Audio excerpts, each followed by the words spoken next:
to the conversation. We're so glad that all of you have come in to join us on tonight for this very important conversation. Our conversation tonight centers around domestic violence, and so we're going to share some insight, some information that will hopefully be able to be a blessing to whoever is watching. But do me a favor before we get started, as always, go ahead and begin to share with your friends, your family members, share so that all of them can kind of come on board real quickly. So if you would, take about 30 seconds. Let's just share, get the information out. Tell them that Pastor Shaw is on tonight with a conversation, and it's a conversation I really believe that we need to begin to share, begin to hear. First of all, tonight I have with me, of course, a young lady been with me for now about 40 years. First Lady of Gilead, we thank God for her. So we're excited to have First Lady Mary Shaw with us tonight. And then, of course, on my left, we have with us DeAndre Reed. DeAndre Reed is here as both as a member of Gilead and as a licensed professional counselor in the state of Georgia. She has her master's degree in clinical and mental health counseling, and she has been nationally certified counselor since 2016. And she's going to talk a little bit more about her personal journey through domestic violence. But we're going to just get into some general conversations, and we're just going to talk and just share information. If you've got any feedback or questions, please put them in the comments, and we'll get to the comments here in a little bit, okay? We'll kind of monitor the comments. So if you've got any feedback, put them in the comments. We'll be sharing a lot of different information from a lot of different sources, so make sure that we get that information out to you. And so first I'm going to allow First Lady to say good evening. Good evening, everyone. We're so excited that we're here to share with you on this month of domestic violence and to give some insight and information to move you to your next place and season of life. So we're excited on tonight. We have a great guest with us, one of our family and our friends and our church administrator, Sister DeAndre Reed. So we're excited, and she's going to give you some informative information on tonight.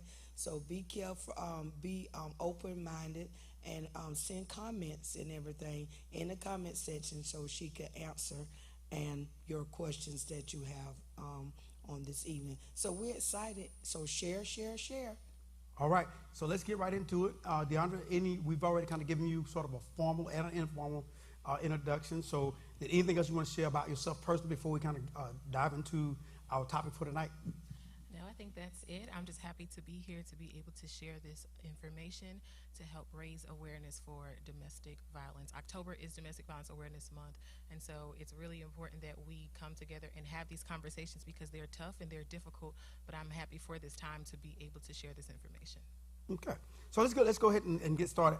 One of the things I did want to just kind of start off with was, although the month of October is Domestic Violence Awareness Month, you use this, you allowed this to be sort of a platform time to kind of share both a personal and kind of also launching a brand new coaching. So let's talk a little bit about that and why it was so important for you to actually get involved in that manner. So that's right. October 1st, I launched Resuscitate Coaching, where it is my duty to help coach lives back to life, coach hearts back to life, I'm sorry. As a survivor, I know how difficult it was to come through that process after leaving and getting away from that situation, and how I needed someone who could take me by the hand, who really understood, and I didn't really have, somebody who had been there, who could guide me through. And so it's my responsibility to reach back and help others out, because I want to make sure that they know that you don't have to do it alone. It's difficult. It's hard to do, period. But doing it alone seems impossible at some points. Yeah, and I think just the fact that you're willing to actually kind of put a face to the conversation as well, because so many times we say, well, no, I don't know anyone that's been going through anything like that, or that wouldn't touch me. But I think when you really start looking into the whole domestic violence thing, it's more than just throwing punches and black eyes. Right, absolutely. There's a whole lot. I mean, I was reading some things earlier in the week. They talked a little bit about, just someone that's just constantly, texting you messages. That's still another form of abuse and violence. So share with us some of those thoughts about it's more than just punches. right? So it's more than just physical violence. There are many different types of domestic violence. It can be financial, it can be emotional, Okay, stop for a minute. psychological. Now okay. Now I know the emotional, but you said it can be financial as well. Absolutely. So if you have someone in a relationship who's controlling your finances, who monitor your finances, all of your spending, they're asking you what you're doing with your money. They're only giving you so much money so that you can only do certain things, right? Okay, That's controlling behavior. So violence is all about controlling behavior, gotcha. right? That person's trying to have power over you and over the situation. And so if they can use money to do that, then Okay. they will. And so absolutely, yes, it can be financial. as Financial, well. and then what else now? Emotional, Emotional. mental, psychological. There's sexual. There's so many different types of domestic violence. Wow. And people typically say, think of the physical because, Right. that's Because what, that's more common. Yeah. right, that's what we see, and that's what's in the news or that's what's on TV. But there's so many people suffering in other ways. Yeah, and sometimes people don't even know it's abuse. Absolutely. That's Right? going to be one well, of my they're next not questions. hitting me. I didn't get hit. They're not punching me. They're not physically assaulting me. But still, yet it can be abusive. It's abusive because, as you said earlier, it's abusive because it's controlling, Absolutely. Right. and so that put a different kind of insight on it. Because most times, like I said, we're used to the punches and the black eyes and so forth. That the evidence signs, those things are easy to detect. Right. Right. But when it's financial control, when it's like you said, the taxing and so forth, you always got to check in here, check in, So a lot of time when it's not to that extreme, a lot of time we say, well, I'm okay. It's not really not an abuse. But if you said, even from the financial standpoint, Yeah, absolutely. and so what else other than the financial realm that you talked about, specifics, some of the other specific that might go undetected? So emotional, right? So someone who's always challenging you on how you look or how you think, or they're just saying things to be mean, Okay. right? They're saying things to make you question who you are, to make you question your value, right? Your identity, who you are. They just do things to pull you on this emotional roller coaster. They give you a little bit of love here, but then they pull back, and they kind of use that as punishment to make you do things that are going to make them feel good, but in turn make you feel really bad. Wow. Okay. Right? They just kind of take you on this roller coaster, and it's the things that they say and the things that they do, and it's all about having that power That control. and control. Yeah, absolutely. And so one of the things that I was looking over, some of the thoughts that we had already previously talked about was, let's talk a little bit about the mindset of an individual who has been in this situation for a while, and why is it that someone that's in a situation like this, why is it sometimes they stay for a long period of time before they actually recognize it or kind of come into the knowledge that they may be in an abusive situation? So let's talk a little bit about that. Just Right, so it starts there. First of all, to even be able to identify that you are in an abusive situation. Absolutely. Because sometimes people don't even understand. It can come from everything that you saw growing up. Well, this is all I know to be love, or this is what I know to be a relationship, and so I don't even recognize that the situation that I'm in is toxic or dysfunctional. And so once they're able to recognize that dysfunction and that toxicity, then okay, what am I going to do? I've been here for so long. Okay. I've invested time or money. Maybe there's children involved. And honestly, victims are typically afraid, right? But you know something, it's and you said something that made me think. A victim can kind of normalize Absolutely. Abuse. this Yeah. situation Yeah. out of fear, as you said. Or because they just don't know any different. Okay. They just may not know that what they are dealing with is abusive behavior. And then a lot of times they take on the blame for those behaviors, right? Oh, it's something I'm not doing, or if only I wasn't, or if only I didn't, if only I hadn't, if only I would, right? They Right. start to take on some of that blame for that person's Well, behavior. maybe if I just lose about 20 pounds. Exactly. Maybe if I had cleaned up the house last night, then he wouldn't have come in, and I got you. or she wouldn't have come in. Or maybe if I was making her feel loved, then she wouldn't, withhold things from me. And it's different for every person. Right. And so as you go through that cycle of abuse, and it's a cycle, right? It is a cycle. So we have good time, right? But then tension starts to rise. Maybe that person's walking on eggshells because the abuser is kind of in an agitated state. And then that turns into a perfect moment Okay. for them to be assaulted. Something happens, something triggers that abuse, then it occurs. And then afterwards, there's the come down, we're sorry. And the cycle starts over. And the cycle starts over. And a lot of times in that section too, that's when the victim is abused, right? Or blamed. They're blamed for the abuse. Oh, well, it's your fault. If you didn't do this, you made me do this. And so then that's why they take on some of that blame too, because that abuser's telling them, it's your fault, you did this. Right, it's a repeated cycle. And then they apologize. And then, so you feel a little bit of hope, right? Oh, they didn't That mean may to be do a light it. at the end of the tunnel here. Yeah. Right, it's going to get better. It's going to get better. And then it just goes. It starts We're going to stay here. over. Besides, we got the kids, and we got the house, and we've got... Yeah, and those cycles last for different periods of time, right? There's no set time. You may be in a honeymoon phase for a really long time where things are going well. Right. You may be in that tension building place for a really long time, or it could just be a few minutes. Right. It's unpredictable. You just don't know. Right? And so then you have this mindset shift and change, and there's all these questions, and, well, what do I do? Right. I'm embarrassed. I'm ashamed. Who do I even tell? I'm Of going course. through this. How do I even get help?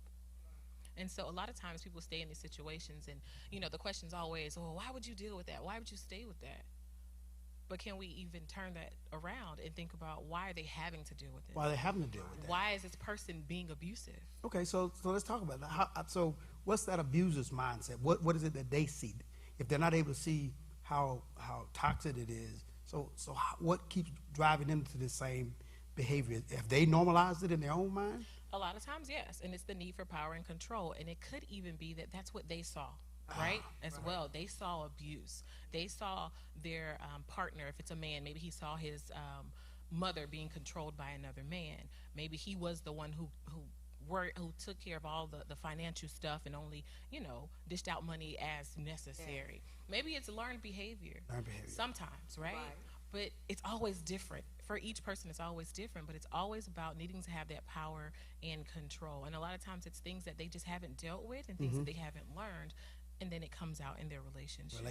Yeah. As you said, it could be, well, this is how my father, and I do believe that's a cycle. And then the cycle continues generationally. People who have seen mother and father in abusive situation, and they kind of normalize it, then they'll find that same kind of relationship, and then they'll put the label love on it, and somehow normalize it. Yeah. And even subconsciously, because everything within them can say, I know that's not right.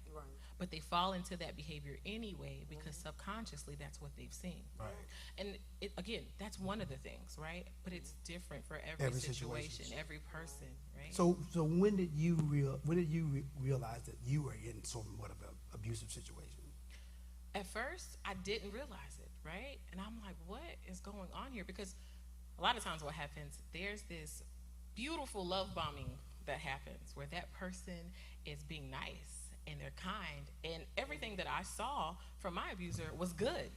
It was all positive. I didn't have any indication that he was somebody who I should be afraid of or had to be concerned about. And then it was kind of a flip of a switch moment one night, and even in that moment, I'm like, are you really upset? Like, what is this real? Like, what is going on here? And I'd never dealt with anything like that, so I'm like, okay, so maybe, I don't know, something's happening that maybe I don't know about.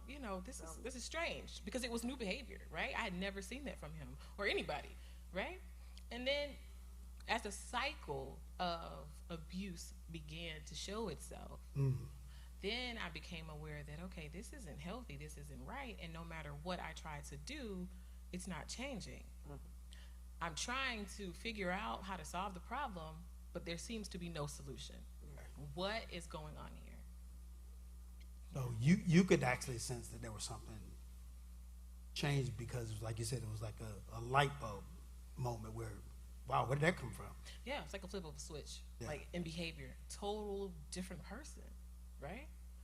What's happening here? And at first, again, I didn't realize that I had entered into an abusive situation, or that I was going to continue to be in an abusive situation, because, okay, maybe that was just, Yeah, that was, and there was no physical violence, right? Right. Again, going back to that, there was nothing physical as far as me being hit or assaulted, but the behavior itself, the words, the actions, the Harshness. destroying my property, that was abusive, yeah. right? And that's something that happens a lot of times too. I'm going to destroy the things you care about. That's good. Yeah, absolutely. That impacts finances as well. Yeah, because then, okay, now all my stuff is broken up, and I'm going to have to go replace that. Right. Yeah. Wow. So from that abuser standpoint,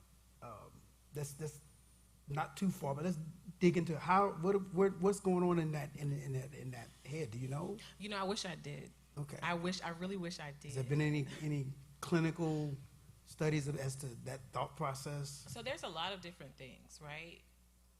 Every person's different, but there's a lot of signs, and there's a lot of characteristics that they share, right? This lack of emotional control, right? This need for power, this need for control, maybe just unresolved issues. It could be personality defects or personality disorders or mental health disorders. It could be someone who is abusing substances and you know, they're being influenced by those substances. There's so many different things, right? There's just an array of what the abuser might be, or the perpetrator might be going through, or what may be fueling them or guiding them to have this behavior, display this behavior. There's just so much, and I honestly, I wish I could understand it. I wish I could, you know, just say, hey, this is kind of what it is, because then maybe we could, you know, get through solve it. Maybe we could eradicate it, but. And then, you know, so many people, and you talked about this offline earlier, you know, some people have been in environments where those behaviors are going on, and then it's that old adage, well, you know, whatever goes on in this house stays in this house. Yeah, and that itself, that in itself is dysfunctional. Okay, I'll be the first person to say that. Yeah. If something happens to you and you don't talk about it, you're going to carry it. If you never deal with it. Say that again. You're going to carry it. Happens to you. If something happens to you and you never talk about it or never get help for it, you're going to continue to carry it. Yes. Prophet Kevin Leal said one time, unresolved issues are like landmines. So at some point... Unresolved issues are like landmines. Yeah. At some point... At some point, it's going to explode. Exactly. It's going to explode. It's going to come to a head. Because you can only, what's that term? Repress certain emotions. Yeah, for so long. For so long, and after a while, it's going to be an explosion. Yeah, absolutely. Yeah, definitely. So, you know, it's just, unfortunately, it happens a lot, especially in our community, right? The black community. Yeah. We don't talk about things. Right. We don't tell our business, right? That's our business. But maybe I need to go tell this business. You don't share the business. But maybe I need to tell this business so that I can be healed, so that I can be whole, so I can be healthy. And help someone. And if we're not telling this business, if we're not getting help, then we're going out into the world as these unhealthy individuals, and we're passing that stuff off to other people. And it's toxic. And that's not fair. Yeah. And that's very toxic. It's toxic. Absolutely. You know, so your house can be toxic, and then you create another toxic environment, and it just, the cycle keeps on going on. Yes. And then you add that toxicity along with, as you said earlier, with chemical abuse and other things. And so you certainly have a landmine that you created unbeknownst to you. Right. Yeah. And you were talking about something earlier that I think is important too, is the fact that in our community, in the African American community, and not only the African American community, and I said this somewhere else publicly, I forgot what it was recently, not only the African American community, but in the African American church. You know, we really don't put a whole lot of credence on counseling. We don't put a lot of credence on the clinical part of things. You know, we believe that whatever happens, you can pray and we can lay hands and somehow it's going to be all right. Yeah. But in reality and I want you to talk about that for a minute. In reality, you know, prayer is important. And we don't minimize our relationship with Christ and our religion, but there has to be a place where the clinical and Christianity kind of comes together. Just like theology and psychology has to come together. So let's talk about that just briefly. Yeah, definitely. So there's this idea, of course, like you said, that we pray about it, we have faith in it, it happens. Well, the Bible says faith without works is dead. You've got to put some kind of action behind that faith. You have to do something. Yes, God, I'm going to pray for you to deliver me from these thoughts, right? From this new mindset that I have that has developed because of whatever's happened to me.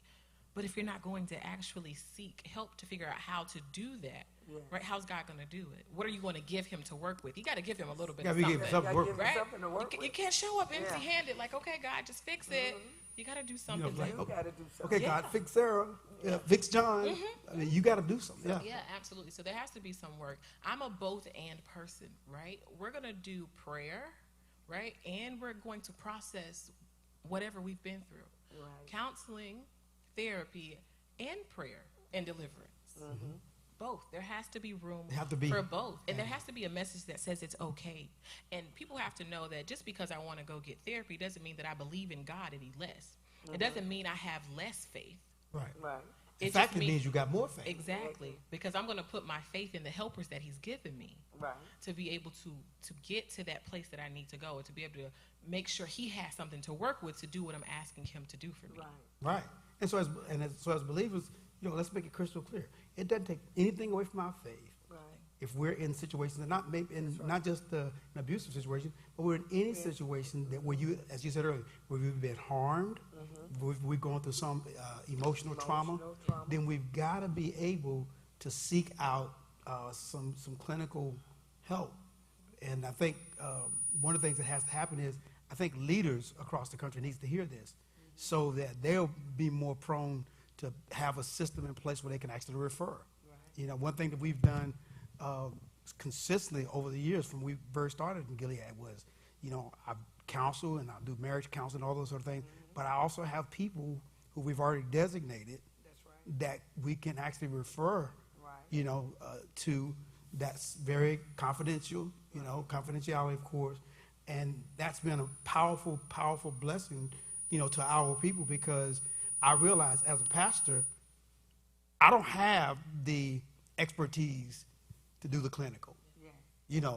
If you need prayer, I can handle that. If you need counseling, I can handle that.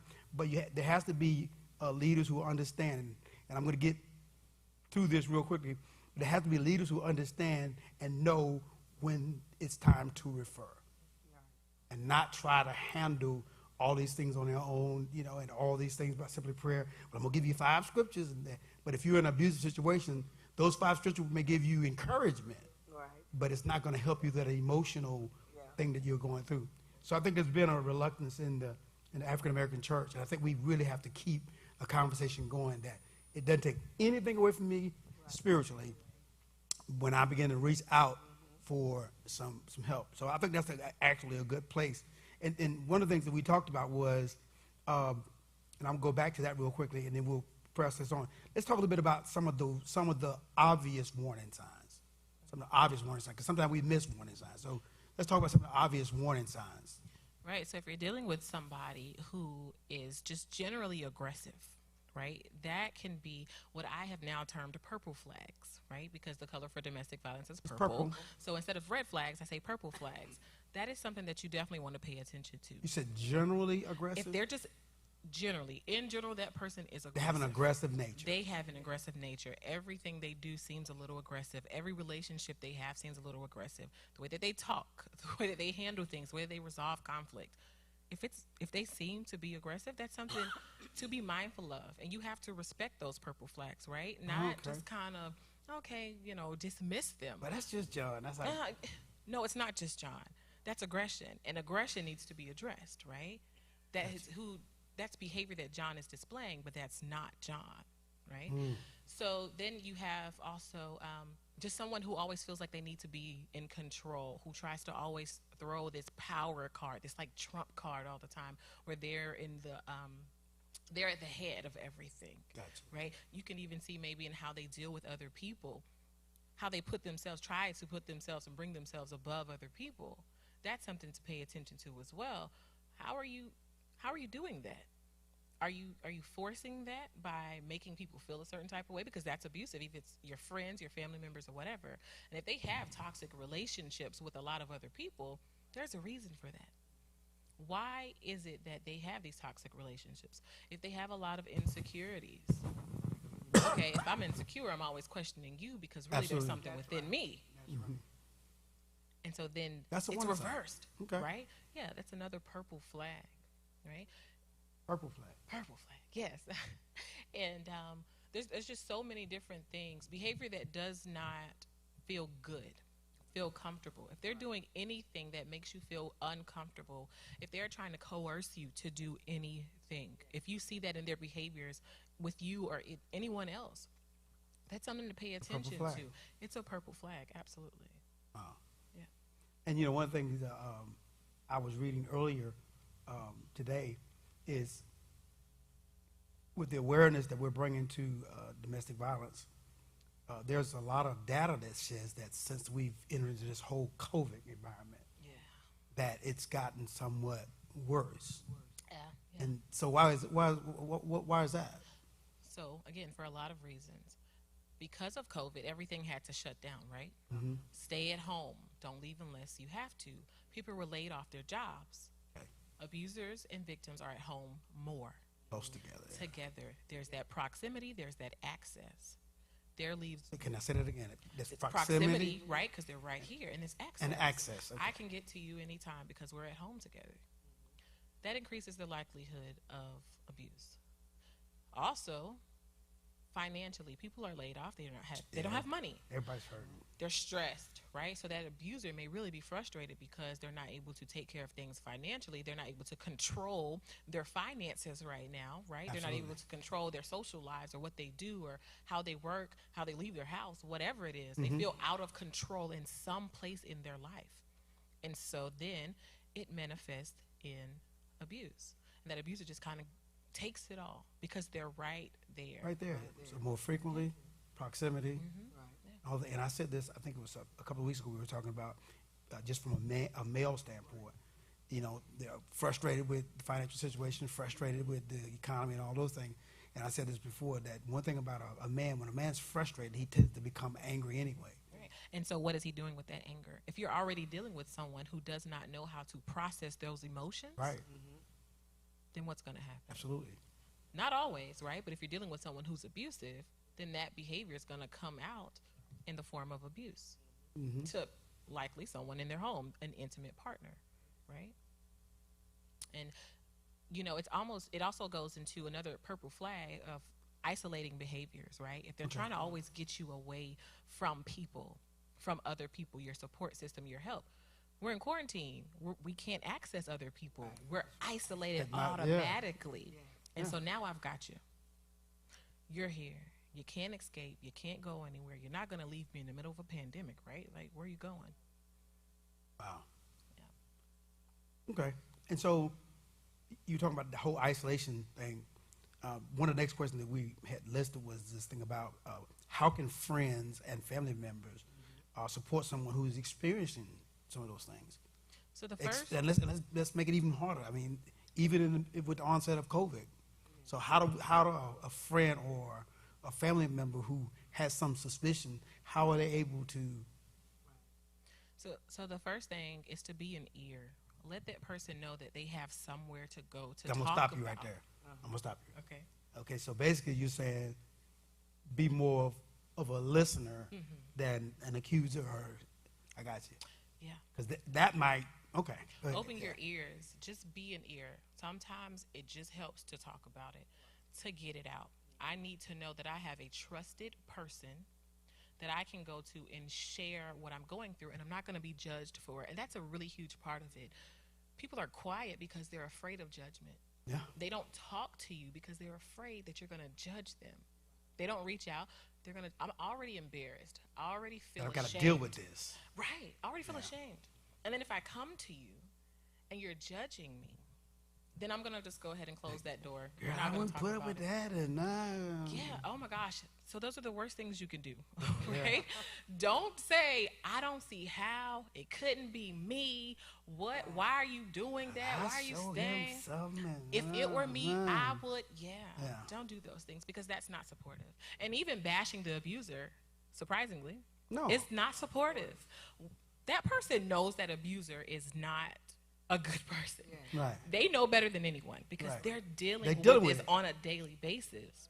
They don't need you to reiterate that. I knew there was something about him. I knew I just couldn't put my finger on it, but I knew it was something about him. Yeah, I got you. So instead, just be an ear and listen. Allow them to share things with you. And I would say only do that as much as you can handle it because you can kind of vicariously take on that abuser's story and then you're having like you're being abused vicariously almost because you're carrying all of those things.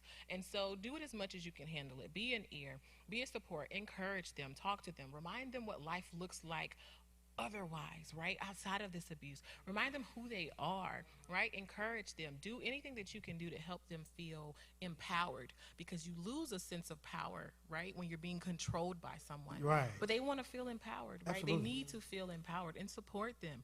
If they're planning to leave, how can you be a part of their safety plan? What can you do to assist them in that process? Okay. All of those things are really good. Just, make sure you keep your judgments to yourself. To the minimum. Yeah, just If keep you've that got to down. go talk to someone else about it because you just cannot believe that that's happening, then okay. But just make sure it doesn't touch the ears of that person who's coming to confide in you. Absolutely. Because what they need is support and love in that moment, right? They need your support. They need your love. Yeah. They don't need to be judged. They don't need to be looked down on. Right, And, right. girl, you always pick the wrong. Yeah. You know? Yeah. Or how could you date her anyway? She has a nasty attitude. You could tell. Like, she's always okay. Right. So how does that help me right now? It's not gonna help And that's me. the biggest thing. If you can just ask yourself the question, is what I'm about to say or do going to help this person? Right. Is it going to help them feel better? If the answer to that is no, then maybe we don't do that. Okay. Right? And it's okay to have conversations even with them, and, make sure they know that you're paying attention and know that you're available to support them. Like, hey, is everything okay? I'm here for you. And let that be enough, because maybe they're not ready to open up right then. Absolutely. But if they know you're there and you consistently show that you care, then they're going to be more inclined to reach out to you and talk to you, right? But don't go and say, look, I know that's a bad situation and you got to come out of that right now. Like, you can't be with them, because that doesn't work. It 'Cause, doesn't. yeah, they're going to have to make those slow. Yeah. And when you're doing that, you're taking their power to choose. Even though they're not making the choice that you think is right in the moment, it's still their choice to make. And you're adding to the fact that they feel less empowered. And then you actually, in some kind of a way, you're actually taking on that same demeanor Yeah. as Yeah. Yeah. You're taking the power. You're trying to control what they do. you mean well. Exactly. That's why it's good to have these kind of conversations. Yeah. You mean well, but in essence, you actually, yeah. Yeah, it's counterproductive. It doesn't work. Okay. It's not. And so let's talk for the next 20 minutes or so about this brand new season. I've been sharing with the people across the country about, God is taking us to this brand new season. So tell me, how would that brand new season look? Once that person has made the calculated decision, you know what, I'm in an abusive situation. And so once that light comes on and they realize that they're dealing with an abusive situation, what are the steps that actually walk them to their next brand new season of life, to take them to that place where life starts over?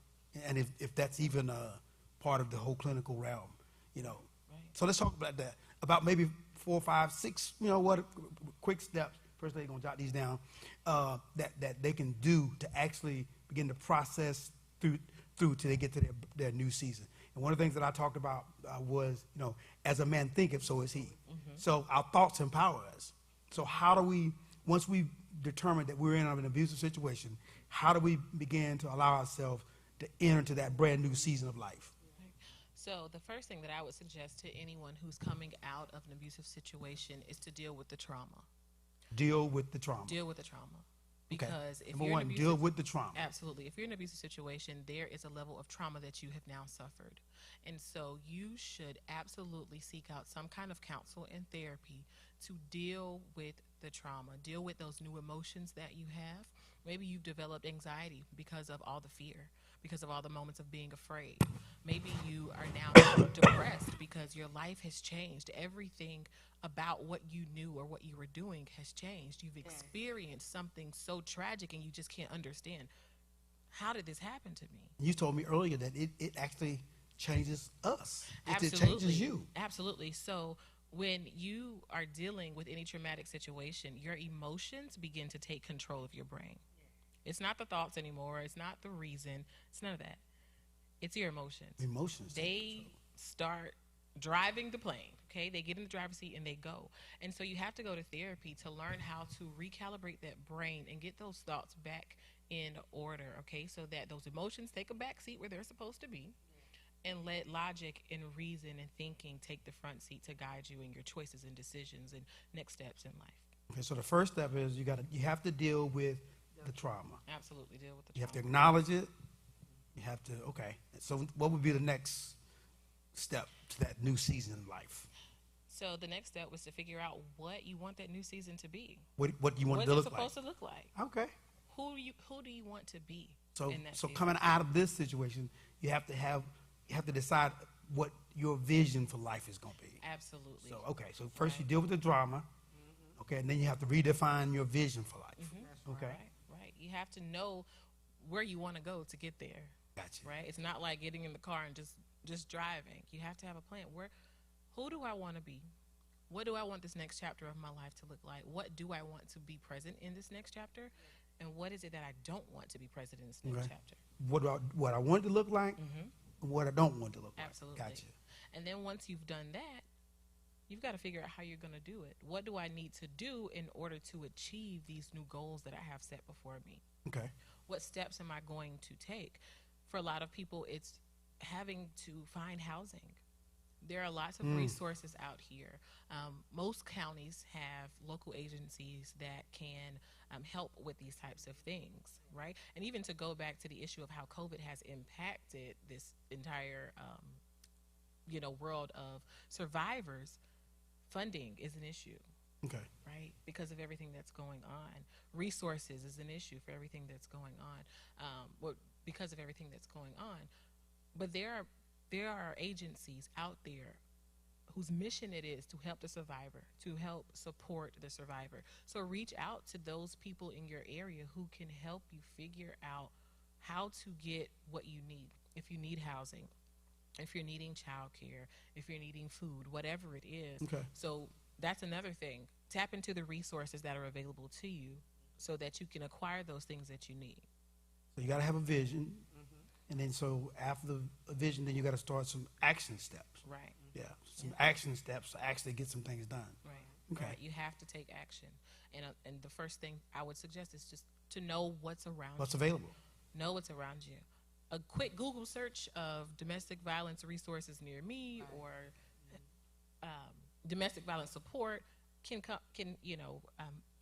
produce those results where you can find those Pretty quickly, yeah. resources that are available in your And there are a area. number of resources that are available here in the Glenn County area. Right. We have the Glenn Community Crisis Center and Amity House, who allows victims and their children to come, female victims and their children to come and have housing. Okay. They provide individual and group counseling. They give education on domestic violence. There's a lot of resources through the Glenn Community Crisis Center, and you can just Google that, GCCC.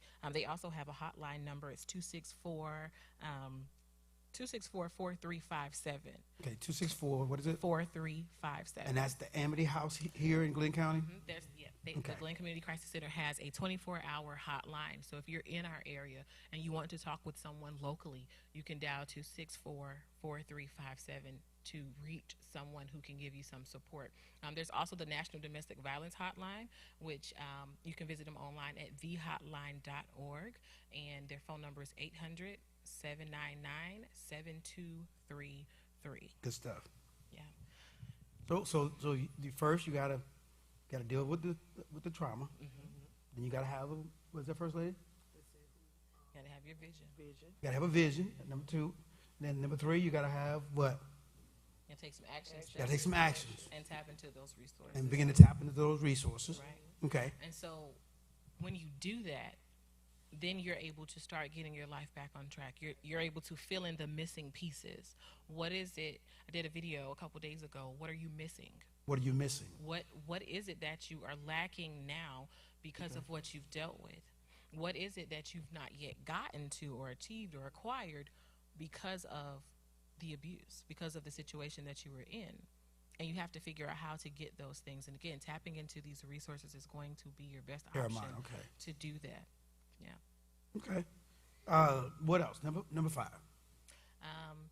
Do it. There you go. Don't be afraid to do it. Like right? the Nike commercial? Just do it. Just do it, Absolutely. yeah. Just do it. And it's not as simple, right, as saying that, right? It's got to be challenging. But do it scared. It's got to do Right. it. Yeah. Do it scared. It's okay to be afraid. Absolutely. It's okay to be afraid. Like, it's okay to be happy. It's an emotion. It's perfectly fine. But do it anyway. And keep those goals in the forefront of your mind. Know what it is that you are trying to achieve. and tells fear to take a back seat. Take a back seat. Sit down for a second because I'm going to do this anyway, right? It's like when I launched, I'm like, okay, God, like I don't know about this, Right. but I have to do it. I'm going to do it anyway. So let's talk a little bit about what your coaching service provides. So the first thing is my social media inboxes is open. They're all open all the time for anyone who wants to just chat. They just want to reach out to someone to ask their questions. They can message me on my private page, or they can my personal page, or they can message me on the Resuscitate Coaching Facebook page. Okay. So give them that information real quickly. So it's Facebook. If you go to facebook.com/Resuscitate Coaching, and I'll make sure I tag it in the comment of this video too, so that it's easily accessible. Go to that page, send me an inbox. And once you get to that page, there's an option for you at the top to book a free 30-minute call for me. I am providing free information, free resources, free guidance, free coaching, 30 minutes with me to talk about what it is, where you're at, where you want to go, and what you need to do to get there. We can create a plan totally free. If that's enough for you, then you can go and take action and get it done. If you're saying, hey, I need somebody who's going to kind of help me walk through this thing, I need somebody to tell me what to do and kind of guide me through it, then I have coaching packages available that people can sign up at whatever level of service that they are comfortable with and whatever they feel like is it appropriate for them. Okay. So how often are you available online? You said for the 30-minute, is that at certain intervals, or? So when you go to the page, the Resuscitate Coaching Facebook page, there's a little link that you can click that says book now. And every one of my videos, it's also in the description. It'll take you to my scheduler, and from there you can find a time that works for you. If you don't see a time that works for you, you can email me and say, hey, I need something that's going to be like really, really late at night when I'm working, because I work night shift and I need to call you while I'm at work. I need to do it. Then that's fine. We can do that. We can set that up. But it'll take you straight to my page where you can literally just book your time slot. And there's also an intake form that's going to ask you some questions that's going to help me prepare for that call so that I can help you the best that I can. Okay. So take advantage of that. Deandra is making herself personally available to be able to help. And so that's awesome. Yeah. There's a mandate on me to help the survivor, right? To help bring other people through, to be that person, to guide them. Yeah. And it's a calling. Yeah. It is a calling. It's one I didn't expect, but hey, God, I accept it. I think sometimes God has a good sense of humor, and sometimes I think God will allow there to be a calling that you were not expecting, because I certainly wasn't expecting this one. Yeah, because he'll use anything and everything. Yeah. Nothing happens that he's not going to get the glory out of. He's going to put purpose on whatever it is, even as dark as my history may be because of what I faced. Right. There's light here now in what I'm able to do for other people. Absolutely. Yeah. And it's right in line with that verse of scripture that the Lord gave me when we first started this whole series about entering this brand new season. Isaiah 43 verses 18 and 19. He said, forget those things that are behind. Forget the former thing. The whole history, don't keep repeating it, get it moving to the present, and so that's what you're doing. Yeah, absolutely. And I want to just take a few minutes just to celebrate you. Thank you. Just to celebrate you, what you're doing for the community, what you're doing for yourself. Yeah.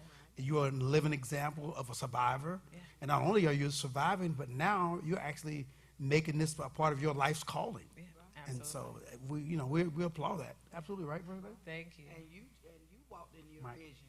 Yeah. You walked into your vision. Absolutely. And through the trauma that you went through, now you could be a testimony to help others. Absolutely. And to guide them to their vision and to achieve the things that God has set for them for their destiny. And I applaud you tonight because you came on, you was honest and open, and used the resources that was available to you, and now you're sharing with others. Same thing with other people. And to help empower and to encourage other people to move into their next season. Mm-hmm. So I really applaud you tonight because you're doing an outstanding job. I was just sitting here looking at you glowing, and giving out good resources to help to people to move into their next place. So continue to do what you're doing. It's fearful and you get kind of scary, but we trust in God, and God will walk you through every situation, every challenging things, and give you more insight and revelation to move on. Absolutely. So excited So for you're actually stepping into a new season. new season. Absolutely. From victim to victor, and I'm owning my new season. That's right. You Right? own your own new I am season. owning this season. You owning your own Yes. space. Yeah. Yes. So you're allowing God to do some super things in your life, and so we're Excited excited because about it. now Yeah. you're in a new place, and you're meeting new people to encourage, empower What was them, it? Tell- and new share that opportunities. again. What was it? New place, You're in a new place, new platform, new platform, new people, and new people, and all of those things are relevant to you. And to new you. purpose. and new purpose. like that. I love New it. passion. New Because passion. for me, it's all about helping people have that courage to pursue their passion and Yes, their purpose. Because yes. that, a lot of times, even though we physically survive domestic violence, there's like an emotional and a spiritual death Yes. that Sure. happens. We're going to revive That passion. those dead things. Yes. We're going to bring them back to life. Yeah. And you're going to have that courage. We want to make sure you get that courage to go Resuscitate. after. Yeah. Right. That's it. Resuscitate. I like That's that. it. Resuscitate. That's it. Yeah. Let's bring it back. We're to bringing life. it back to life. Bringing it back to life. Yes, yes. That's awesome. And Well, it's sis, listen, awesome. keep doing what you're doing. Yes. And again, give us that information one more time if they want to reach out to you.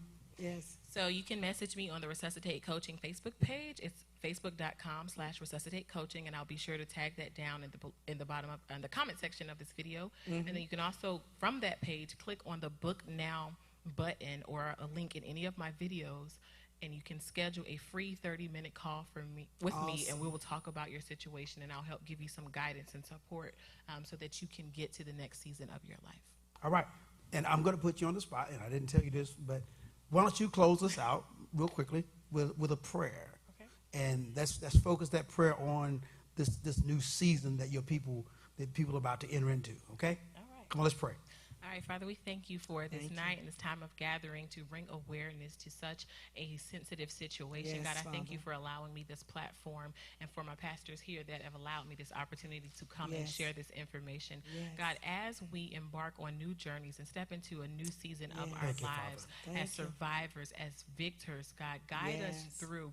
Give us the courage and the strength to go forth and Yes. to do everything that you have called for us to Yes. do. God, you have plans for us to Yes. prosper us, to give us a hope, a future, an Hope, expected end. future. And God, we Yes. want to have everything that you have set for us. And so, God, if there's anyone here that's listening and they're still hesitant, God, I ask that you Yes. would just comfort them and Comfort give them the them. courage to reach Encourage out, to them. get the support that they need, Yes. because we are truly and honestly here Yes, for them. Father. And God, equip us with everything that we Thank you, need Father. to be Yes. able to support them in this process, and so Yes, that they can Father. step into their new season. And New God, we season. call glory and Glory. victory on these Yes, new Father. seasons, Victory. Father. And we thank you in Thank Jesus' you, name. Father. Amen. Amen. All right, you got all the information. Yes. Thank you for your time. Thank you for lending us this opportunity to come into this conversation. And so we're going to say good night, but be empowered and prepare yourself for that next season that God has in store for your life. God bless you.